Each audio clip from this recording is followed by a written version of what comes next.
Nifty के daily analysis में का बहुत बहुत स्वागत है। आज फाइनली मार्केट फिर से एक बार गैप अप ना खुल के मार्केट गैप डाउन खुला है और मार्केट जैसे ही गैप डाउन खुलता है तो मार्केट सारे अपने उन रिश्तों से नाता तोड़ देते हैं जो मार्केट पिछले 2 दिन से बनाए रखे थे। क्या मतलब इसका मतलब 10 तारीख और 11 तारीख इन दोनों के लो के नीचे आके मार्केट ने आज काम किया है। शुरुआती कारोबार में तो समझ में यही आ रहा था कि शायद मार्केट आज भले गैप डाउन खुला है और शायद मार्केट धीरे धीरे ऊपर की तरफ चला जाए, पर ऐसा हुआ नहीं। मार्केट आज दिन की शुरुआत से ही एक निचली तरफ मार्केट आज शुरुआत में तो मार्केट नीचे की तरफ आया, फिर मार्केट एक तेज तर्रार ऊपर जाने की कोशिश करता और फिर गिरावट शुरू होता है। और उसके बाद जो गिरावट शुरू हुआ वो गिरावट बिल्कुल अनरिकवरेबल था, वो रिकवर नहीं हो पाया।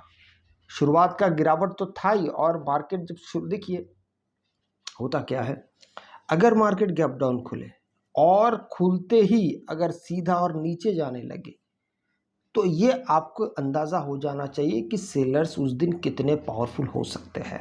यही किस्सा बायर्स के साथ भी होता है कि मार्केट अगर गैप अप खुले और शुरुआत से पहले मिनट से अगर आपको ऊपर जाता हुआ दिखे तो उस दिन मार्केट बहुत बड़ी हाई लगा सकता है। इस मामले में आप निश्चित रहिएगा, ऐसा अक्सर होता है। इसी से हम एक बात का अवलोकन करते हैं कि मार्केट बहुत ज़्यादा प्रेशर में आके मार्केट फिर काम करता है। आज कुछ ऐसा ही हुआ, लेकिन एक पैटर्न जो मैं आपको बताना आज चाहता हूँ, उस पैटर्न को ज़रा समझने के लिए आपको थोड़ा सा मैं आज का भी समझाऊंगा और इसके बाद का भी मैं समझाऊंगा। होता क्या है इससे, यह ध्यान से देखिए। नवंबर महीने से मार्केट धागे जैसा लगा हुआ है, भले ही थोड़ा बहुत छोटा बहुत गैप अप गैप डाउन ये खुल रहा था, वो तो रोज का ही है, रोज ही गैप अप खुलेगा नहीं तो गैप डाउन खुलेगा, फ्लैट तो ना के बराबर होता है। अब ये नवंबर महीने से फरवरी महीने तक चल रहा था, लेकिन ऐसा लग रहा था कि मार्केट पूरे एक धागे में बंधा हुआ है, लेकिन अचानक एक दिन बड़ा गैप अप खुलता है 1300 पॉइंट का, और ये धागा यहाँ पे टूट जाता है। उसके बाद क्या होता है उसको ज़रा समझिए। जैसे ही ये धागा टूटता है ना, तो फिर यहाँ पे फिर मार्केट अनस्टेबिलिटी की तरफ चला जाता है। आएगा, ऐसा नहीं कि स्टेबिलिटी नहीं आएगा, मार्केट फिर से एक ट्रेंड नहीं पकड़ेगा, ट्रेंड भी पकड़ेगा, सब कुछ करेगा, पर ये तुरंत नहीं हो पाता है। इसका एक उदाहरण अगर मैं आपको दे दूं तो आप यहाँ पर एक बार देख सकते हैं। ये एक बड़ा गैप अप था 18 अगस्त, लेकिन ये बड़ा गैप अप होने के बावजूद भी यहाँ पर अगर आप देखते हैं, देखिए यहाँ पे मार्केट जैसे ही यहाँ पे बड़ा गैप अप होता है तो मार्केट यहाँ से लेवल वाइज धीरे धीरे साथ साथ धागे जैसा चल रहा है। लेकिन यहाँ पर फर्क क्या पड़ता है मैं आपको वो बता देता हूँ। यहाँ पर सिर्फ और एक देखिए, धागे जैसा चल रहा है, अचानक एक दिन बड़ा गैप डाउन ओपन होता है, फिर मार्केट में अनस्टेबिलिटी आती है और फिर मार्केट फिर से एक ट्रेंड में चला जाता है। लेकिन लास्ट में हमारे लिए समझने वाली बात यह है कि ये ट्रेंड को पकड़ने के लिए मार्केट को कितना वक्त लगता है। जैसे कि देखिए अभी हम यहाँ से 2023 2024 ये मार्केट पूरी तरीके से इकट्ठे मार्केट काम कर रहे हैं। अच्छा, 2025 का अप्रैल महीने का 7 तारीख देखिए, यहाँ पर देखिए बड़ा गैप डाउन, उसके बावजूद भी फिर मार्केट एक रेंज में है। ये समझ में आ रहा कि मार्केट एक रेंज में है।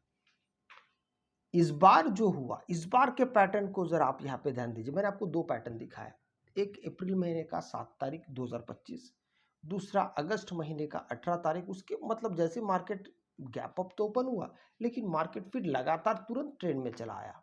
कहने का मतलब अब वाला अगर देखते हैं, मार्केट गैप अप खुला पर ट्रेंड में नहीं आ रहा है, मार्केट वक्त ले रहा है, हर कुछ दिन में ही मार्केट का ट्रेंड बदल रहा है। अभी ट्रेंड कैसे बदल रहा है, किस तरीके से काम हो रहा है, यहाँ पर थोड़ा सा और डिटेल में समझने की कोशिश करेंगे। शुरुआती दौर में मार्केट तो चलिए नीचे आ रहा है, इस बारे में तो हमने कई बार बात की है। आज उसके बाद फिर एक कैंडल यहाँ पे ग्रीन कलर का बनता है, मार्केट गैप अप खुलता है। अब यहाँ से होना क्या चाहिए और क्या हो रहा है, दोनों विषय पे एक बार देखेंगे। मार्केट ऊपर जा रहा है, भले आज का कैंडल भले गैप डाउन ओपन हुआ हो, और मार्केट नीचे की तरफ आया हो। अब देखने वाली बात यह है, माफ कीजिएगा, अब देखने वाली बात यह है कि अगर यहाँ पे 9 तारीख को के कैंडल को भी मार्केट अगर यहाँ पे कल अगर गैप डाउन खुलता फिर से मार्केट अगर नीचे की तरफ चला जाता है तो फिर यहाँ पे ना बातें मेसी बन जाएगी, खिचड़ी जैसा हो जाएगा। हालांकि मार्केट अभी भी, अब थोड़ा सा अगर आप यहाँ पे ध्यान से देखते तो मार्केट हो सकता है कि एक पर्टिकुलर ट्रेंड में मार्केट चलने की शायद कोशिश कर सकता है, ये हो सकता है। लेकिन उसके बावजूद भी यहाँ पे अगर आप कोई भी एक ट्रेंड लाइन भी अगर आप यहाँ ड्रॉ करते हैं तो यही आज के कैंडल से ये नज़र आता है, शायद ये जो ट्रेंड है, ये जो चैनल है, ये चैनल शायद टूट गया है, ऐसा आभास हो रहा है। लेकिन इस आभास को कंप्लीटली शक्ल देगा कल का मार्केट। अगर कल का मार्केट फिर से गैप डाउन खुलता है और मार्केट गैप डाउन खुलने के बाद इस रेंज में दोबारा आ जाता है, यहाँ पे आने से ऐसा नहीं होगा कि मार्केट कंसोलिडेट करेगा, नहीं करेगा। मार्केट कंसोलिडेट एक ही बार करता है, ये एक बार हो चुका है। नेक्स्ट टाइम अगर यहाँ पे आके मार्केट शामिल होता है तो यहाँ पे कंसोलिडेट नहीं करेगा, फिर से गैप अप या गैप डाउन लेके मार्केट या तो नीचे चला जाएगा या तो ऊपर चला जाएगा। फिर पर एक कैंडल के बाजू में और एक कैंडल, जो आप यहाँ पे जो लाइन देख रहे हैं, ऐसा लग रहा है कि लाइन से सब खड़े हैं। ये लाइन यहाँ पर क्रिएट नहीं होगा अगर कल का मार्केट नीचे गैप डाउन खुलता और मार्केट धीरे धीरे फिर से ऊपर जाने की अगर कोशिश करता। खैर जो भी है, अब आज एक बात तय हुआ है। आज सोचने समझने वाली बात यह कि मार्केट आज 10 तारीख और 11 तारीख के लो के नीचे दिन भर रहा और सीधा सीधा नीचे ही आया है, और 26,000 से मार्केट नीचे गिर के आज का अगर आप क्लोज देखते तो लगभग ये आज का क्लोज है 800 के पास आया है, और मार्केट 720, 30, 40 के आसपास तो नीचे मार्केट ने गूता लगा के आया है। तो मतलब ये हुआ कि 26,000 से लेके मार्केट अभी 200 पॉइंट करेक्ट हो चुका है। अभी यहाँ पे एक बात कंसोलिडेशन के रूप में ऐसा भी इसको देखा जा सकता है कि भाई हाँ, मार्केट यहाँ पे शायद कंसोलिडेट कर जाए, संभावना है।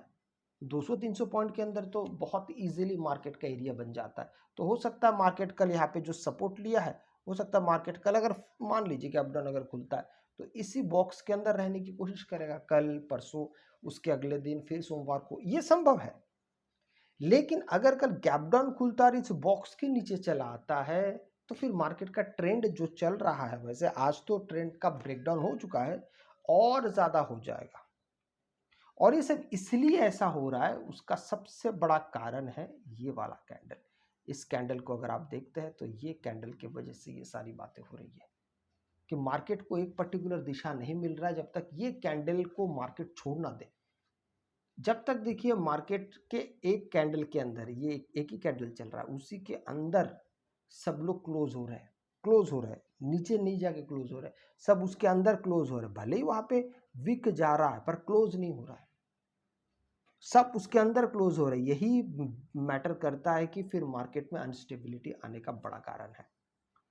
15 मिनट के टाइम फ्रेम पे अगर हम मार्केट को देखने की समझ करते हैं तो देखिए, आज जो मैंने आपसे पहले कहा कि आज शुरुआती दौर में मार्केट तो पहला 15 मिनट काफ़ी तेज़ी से नीचे आता है, ऊपर फिर नीचे, लास्ट में मार्केट नीचे चला जाता है। अगर मार्केट कल फिर से फ्लैट या गैप अप ओपन हो तो मार्केट का आज का हाई बड़ा इंपॉर्टेंट है, वो है 25,880। इसके ऊपर जैसे मार्केट, जैसे कि मैंने कल यही कहा था आपसे कि मार्केट अगर लो को क्रॉस करके अगर नीचे चला आता है, ये जो एरिया है इसके नीचे अगर मार्केट आ जाता है तो फिर मार्केट में आपको शुरुआत का आधा घंटा, यहाँ पे अगर आप आधा घंटा पहला देखते तो यहाँ पे सेकंड वाला 15 मिनट तो बिल्कुल कंसोलिडेशन वाला एरिया बन चुका है। तो ऐसे वक्त पे जितने लोगों ने आज स्टेप्स नहीं लिए, मुबारक हो आपको, धीरे धीरे मार्केट समझ में आने लगा है। अगर आपको वीडियो अच्छा लगे तो लाइक से सब्सक्राइब जरूर कीजिएगा। आपसे मैं अगले वीडियो में मिलता हूं, तब तक के लिए जय हिंद।